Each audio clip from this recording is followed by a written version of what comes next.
अवतार मेहर बाबा की जय. We are continuing our daily reading. We read about Meherwan. Meherwan is born from 104 page yesterday till 107, and we continue reading it. I dreamt I was standing at the doorway of our home holding Mehrog in my arms. Nearby was a well, and out of it rose the figure of a small but striking woman, a splendorous diva like a holy Hindu goddess. She was rising out of the center of the well, and I admired her lavish green sari and the many green bangles adorned her arms. On her forehead was painted multicolored bright jasmines. In her hands she had an arti worship tray containing flowers during camphor, burning camphor, incense and oils. I stood motionless and quite in fascination of her until she beckoned me to hand over Merov. The goddess implored me, give me your son, give him to me. Frightened, I held on to Merov all the more tightly and awakened from the dream. I was relieved that I saw Merov sleeping by my side. After this dream, Shireen would have thoughts of her son as having an exceptional calling in life. Shireen's father, Durabji, had been so unyielding, opposed to his daughter's marriage to Shariar that he had even forbidden Shariar to visit his house. But after the birth of Merwan, Dorabji had a profound change of heart. He was so attracted to his little grandson that he wanted to see the infant Merwan every day. Dorabji would visit Shariar and Shireen in their home, which he had never done during their marriage, just to be able to gaze at Merwan's attractive lotus face. The grandfather bowed to his grandson's sweet splendor, and the baby responded with affection. Merwan loved to be in the company of his grandfather. Gradually, over a period of several months, Dorabji began looking upon his son-in-law with love and respect. It had been over 11 years since they had conversed. People thought Merwan was a very unusual child. For example, when Merwan was 11 months old, he fell asleep in mother's arms. Shireen put him on a blanket on the floor while she went to the kitchen to cook. After she finished, she returned to pick up Merwan and was stunned by the sight that met her eyes. Merwan was awake, sitting up on the blanket, looking at a deadly black cobra just nearby. The snake spread its hood and struck out its tongue every now and then, but Merwan was not afraid. Instead, he was observing it carefully and swaying his head in rhythm with the cobra as if he was an infant snake charmer. Terrified, Shireen screamed for help. The cobra quickly slipped away. Shireen clasped Merwan in her arms, and she later related that he looked at her as if to say, "Why did you interrupt my play? I was having fun." By the time the neighbors gathered, the cobra had disappeared. Even after searching for it for a long time, it could not be found, and it was never seen again. The neighbors consoled Shireen, assuring her that this was an auspicious sign of her son's exceptional future. Mervan started walking before her. He was a year old. His mother was pleasantly surprised when one day he stood up and walked to her without stumbling. But his new skill soon proved vexing. No matter what Shireen tried, Meherwan would not be kept inside the house and constantly managed to escape. One day Shireen became so exasperated that she picked him up outside and taking him back into the house, tied his legs to a bedpost with an old sari. She put a plate of puffed rice and some water near him and then returned to the kitchen. Merwan started crying, upset by his loss of freedom, but Shireen ignored him, and eventually little Merwan fell asleep. When Shireen came to check on Merwan, she found him sleeping. On his cheeks, tears sparkled like pearls. Shireen was overcome with tenderness for her son, for he looked so helpless. Lashed to the leash to the bedpost, and she united him. She untied him. Moments after awakening, however, finding himself no longer bound, he ran outside to the lane. Shirin would often have to tie Mervan to the bed, and this continued until he grew to a more manageable age. Sometimes Shahryar would come home, find his son tied, and free him out of pity. But after he was playing with his father, he would escape outside until a passing neighbor would pick him up and bring him back to the house. When Mervan started talking, he called his mother Memo and his father Babu. Shireen affectionately called her husband Shirog.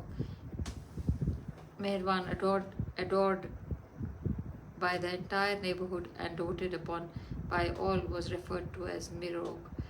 Mervan had three Masis, maternal aunts, Daula, Pila or Piroja and Banu, and two Mamas, maternal uncles, Dinshaw and Rustam. All loved their nephew, and they would come to the family's house just to see our Mirog.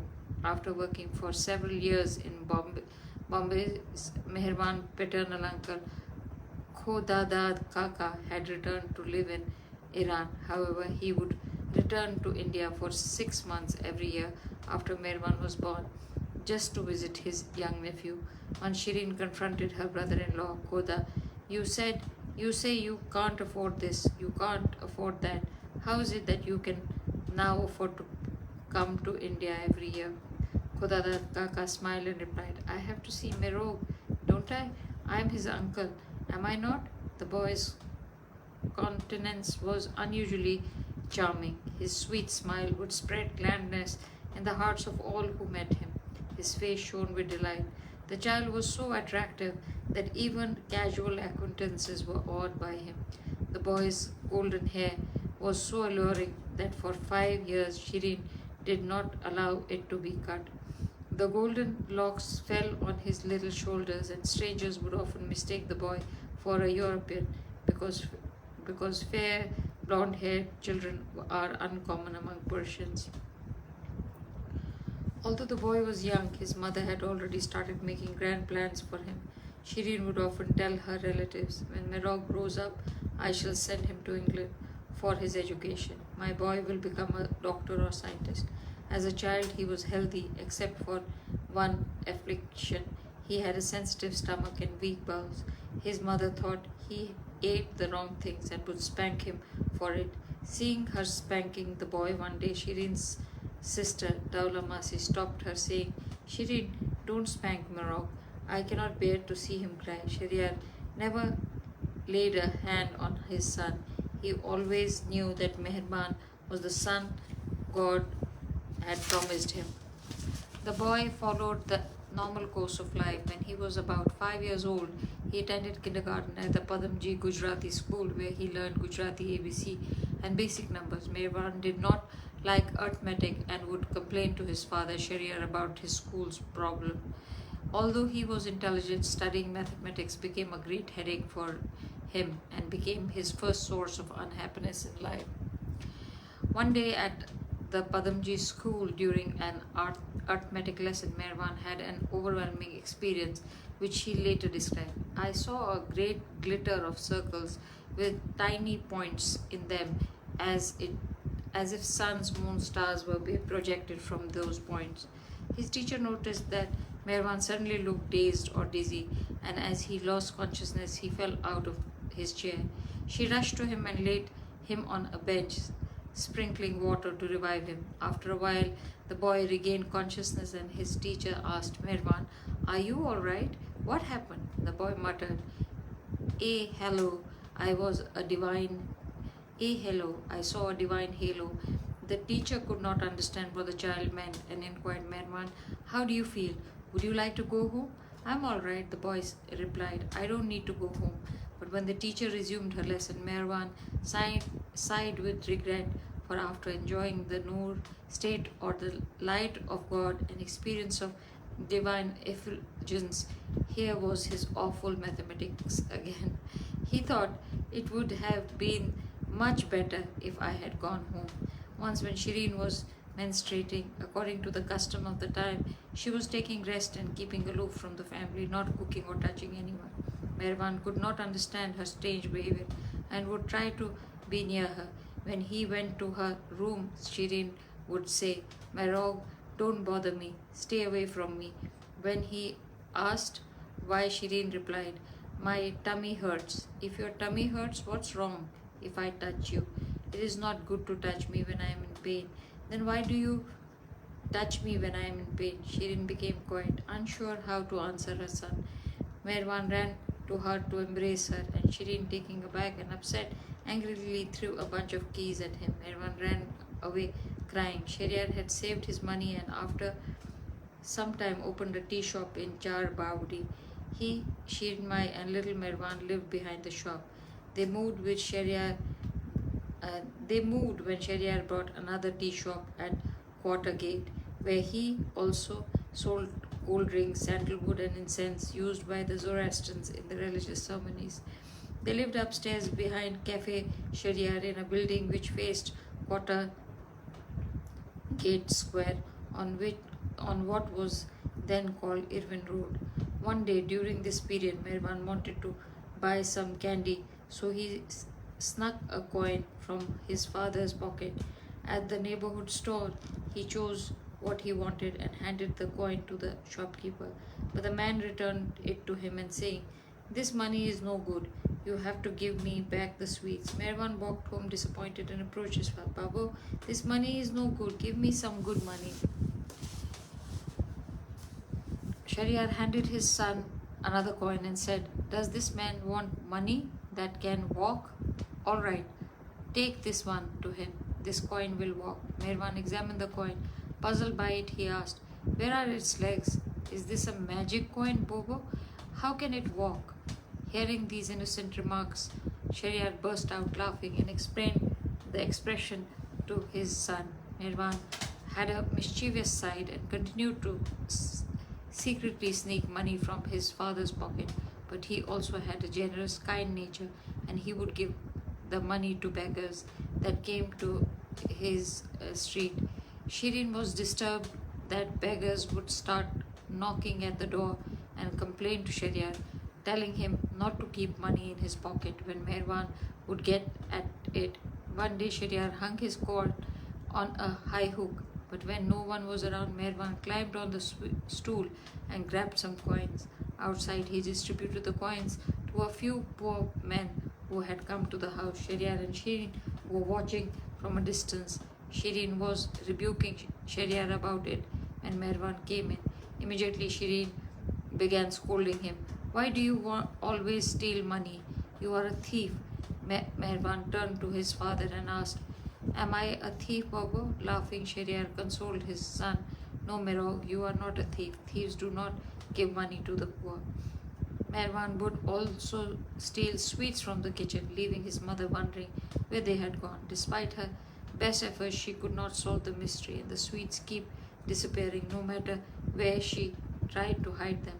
One day, she caught hold of her son. Merog, are you stealing sweets from the kitchen? With a surprised look, the boy replied, what? Sweets, Memo? You know I only like dal and rice with spinach. Why are you asking me about sweets? He was so honest that Shirin believed him. A young boy, Merwan, was also fond of cream, which he would stealthily skim from the top of the milk pot.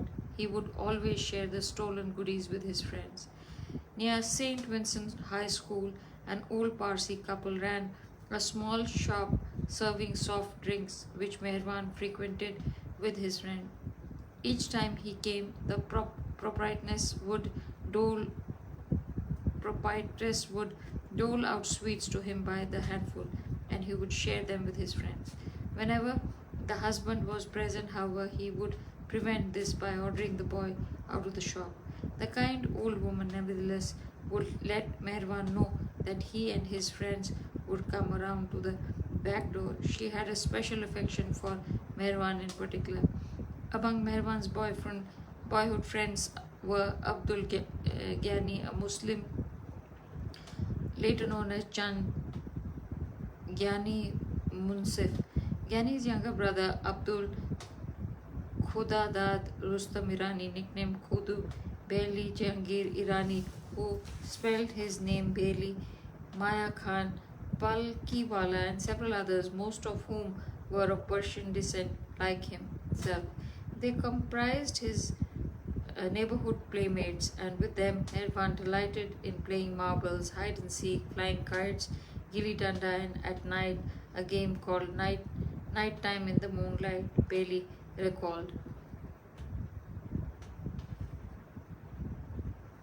Mervan was an expert in playing marbles, and nobody could win against him. Mervan would often be seen engrossed in his game near his house. He would win all the marbles from all the boys in the vicinity. He would then either give them back equally to all the boys, donate them to the poor, or sell them cheaply to other boys, and from the 4 to 6 paisa cents he earned, he would buy some food items for himself as well as for his friends. Likewise, Meherwan was also an expert at kite flying. He would prepare the kite strings by himself. He would order friends to pick up pieces of glass wherever they found them. Collecting the glass from them, he would take it home and crush it into a powder using a mortar and pestle used for grinding masala spices. Then he would strain his powder and add it to other ingredients, a little of glue and other powders to give it color. He would mix all this, boil it, cool it, and apply the solution to the string. He would spend almost the entire day in making this string himself. For a person of my nature, it felt very boring, but Mervan took a lot of enthusiasm in preparing his fighting kite, and he used to succeed in cutting his opponent's strings, which is the object of competitive kite flying. At the at the end of the session of his game, it is customary for the winner to rewind the string on his spindle, but Mervan would break his string deliberately and let the kite fly away gracefully into the sky. He would observe its flight, enjoying the sight of the kite swaying here and there up in the sky, and even though it meant once again Meherwan would have to take another day to prepare a new kite string because of this gesture. As far as I know, the game that Meherwan most enjoyed was gilli danda, whether played in a narrow lane of his house, at school, the gymkhana, or the Bhuti Maidan, a local field where he got a chance. He would start playing gilli danda. He had extraordinary skills in that gilli of the opposite team with such swiftness, in a twinkle of an eye, that the players as well as the spectators were left dumbfolded. They would often wonder how the gilli, which was hit so hard, landed in Meherwan's hands. The surprising part of it is that whenever he started playing his game, someone or the other would immediately pop up from somewhere and join him. Other times he would, without any hesitation, put young or old, known or unknown, whether they knew the game or not, into the game. The other person, whether rich or poor, regardless of community, would be drawn to Meherwan as if by some hidden power, and felt themselves as Meherwan's favorite and thus respected Meherwan in his manner. This characteristic was visible in time from his very childhood and is still there even today. Once the boys played quite a different game. Bailey continues. A table operator had set up his table between Meherwan's house and his father's tea shop at quarter grade. It was not directly visible from either the shop or the house, but we could see it daily while passing on the footpath. There was a sloped high table standing on 4 legs. On the top there was a white sheet attached to which would be British coins of that time. That's small, round, 2 annas, 4 annas, 8 annas, and a silver rupee, fixed in a scattered and irregular manner. The operator would draw the attention of the crowd with encouraging words, tempting them to play the game and win the money. For 1 paisa, he would give his customers 3 rounds brass rings, each the size of a keychain. The customer was supposed to cautiously throw each ring one by one into the table. If any ring fell so that a coin lay entirely within its interior. The operator would pay the player the amount of the encircled coin. The ring had the ring had to completely encircle the coin for the price of to be paid, and no payment was made if the ring rested on top of the coin. On this page 112, there's a picture of Shirin Mai at the entrance of Bhopal House, Sheriar and Shirin Mai's first house. Several times Meherwan and I would stand by the table enjoying the show of the players and often watching the action. Looking at this, we were inspired to try out our own skills and powers. So one afternoon, when it was not so hot and the public was also less, we surrendered to the inspiration. Paying 1 anna, Meher purchased 12 rings and we shared 6 each. We started playing. Meher went first and did not score, and then I went but failed to score also. Joyfully criticizing each other, we left the place hurriedly. After a few days, we once again started playing, and thereafter played for 3 days more. In total, Meher had lost 4 annas, but on the final shot, he recovered the entire amount. After that day, he never even went close to this game. The police raided the place after a few days' time, and we did not know what happened thereafter to the operator. Bailey describes Meherwan as follows. Meherwan was of a benevolent nature, and all his companions were extremely fond of him. He was our leader and was loving to all. He would settle any dispute among us amicably. If by chance we found him absent for a day, we would go to his home and inquire about him. In his style and conduct, Meherwan was simplicity itself. He did not have a tinge of pride and knew not what arrogance was. From childhood, he was straightforward and liberal, more conscious of others' misery than his own. He was devoid of family pride or cravings for name, fame, respect, or honor. In his thinking, he was clean and pure, and from his boyhood,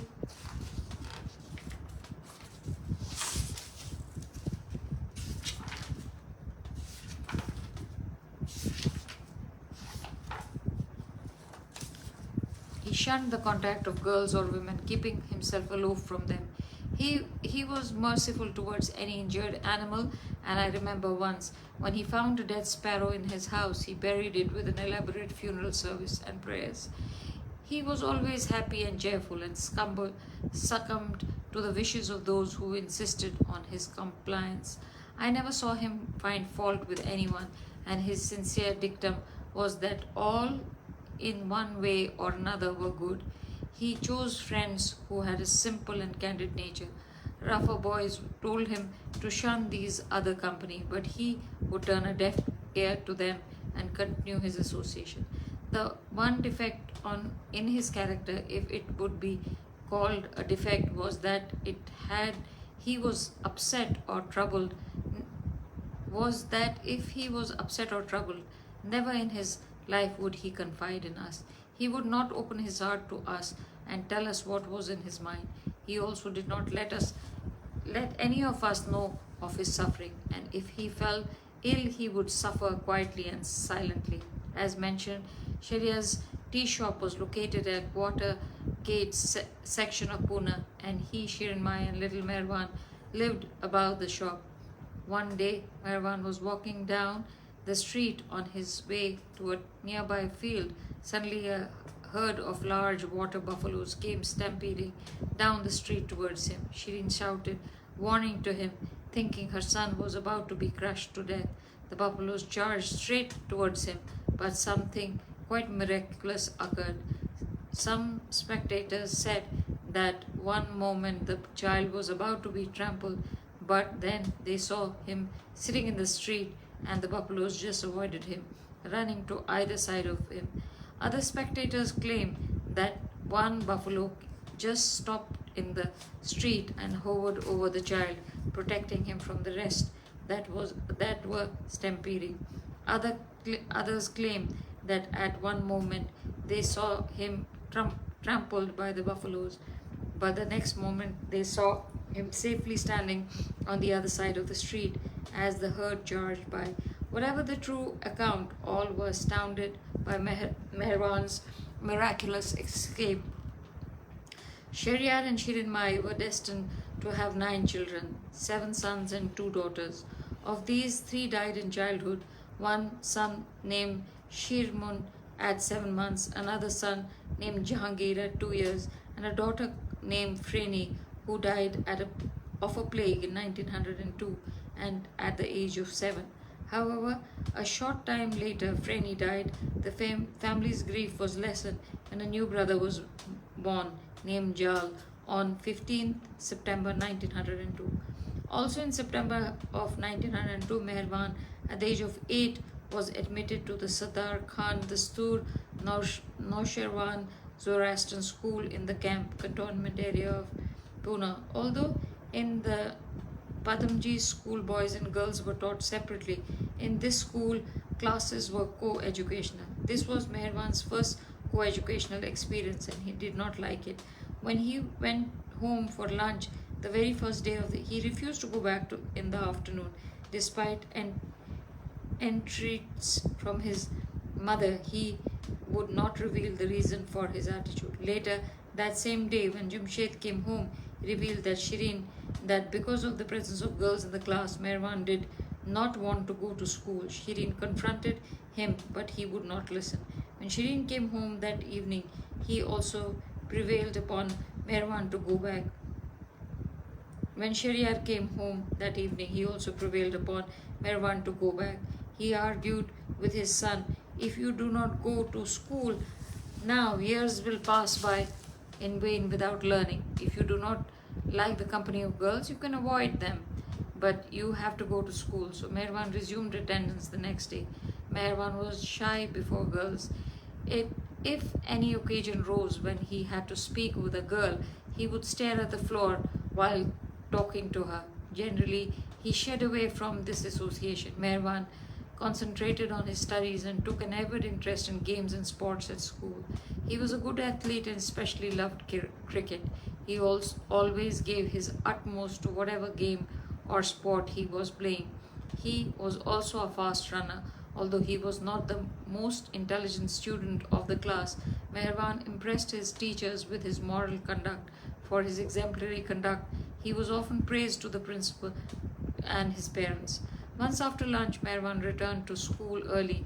There was plenty of time before classes resumed, so he wandered to a solitary place and surveyed the surroundings. A girl in search of her friend happened to come by and, requesting his help, caught him by the hand. Meherwan's attention was elsewhere, and her sudden appearance startled her. He tried to pull his hand away, but the girl held on tightly. Seeing that he would not let go, he gently pushed her away, but she lost her balance and fell. The little girl cried and ran to report the matter to the teacher, who punished Meherwan. He took the beating without a word. Moreover, of his own violation, he approached the girl and apologized for pushing her. The principal of the school was a European lady named Miss E. Chatham. Her affection for Meherwan was touching. A day would not pass without her speaking with the boy. The lady would also invite him to her house for dinner, which was unusual since Meherwan was so young. At that time, the Dastur school was admitted boy. At that time, the Dastur school only admitted boys at the primary level. So after 1 year, Meherwan switched schools. On his last day, Miss Chatham embraced him tenderly and imparted a few words of advice. Meherwan liked his teacher very much. He listened with downcast eyes and shed tears at their parting, knowing he would miss her. Meherwan was growing up and beginning to experience some of the unpleasant things in life. On 1st August 1903, at the age of 9, Meherwan entered the Pune Camp Government English School. He went to this school for the first 5 years. It was an all-boys school, a beautifully constructed building located near the Pune drug stores on the main street. It was an old school built by the British for students from the wealthier families of Pune and Bombay. Here Meherwan encountered older students and became a favorite of many. His inner nature was reflected by the sympathetic and helpful attitude. His companions loved him dearly and looked to him as their natural leader. He was such a favorite that many were always eager to sit, eat, and play with him whenever they had a chance. Since he was so popular, several youngsters became jealous and out of envy formed a gang against Merwan and his comrades. Merwan, however, ignored their hostility, believing that today's enemies were tomorrow's friends, and he did not react to their antagonism. This gang was led by Merwan's friend Bailey's older brother, Hormuz Homi, as he was called, was a desperate character with a mean streak who would go out of their way to harass Merwan. Once, while playing field hockey at school, Homi's team was beaten by Merwan, and the angry boy deliberately struck Merwan on his shin with his hockey stick. Merwan's leg hurt intensely, and had it been anyone else, he would have fallen on the floor ground crying. However, Merwan not only took the blow without complaint but also did not strike back. Page number 114. We stop reading today, and with Baba's grace and his blessings, we will resume reading about our Lord Meher tomorrow. And we'll say thanks to Baba in our usual way. Baba mein charanan chhod na jao, meher mein charanan chhod na jao, जहाँ में तुमको सुख लागत है, जहाँ में तुमको सुख लागत है, पाबिन कछु नहीं चाहूं, दाता मैं चरणन छोड़ न जाऊं, बाबा मैं चरणन छोड़ न जाऊं, तुम जैसे राखो वैसे रहूं मैं, तुम जैसे राखो वैसे रहूं मैं, तुम बिन और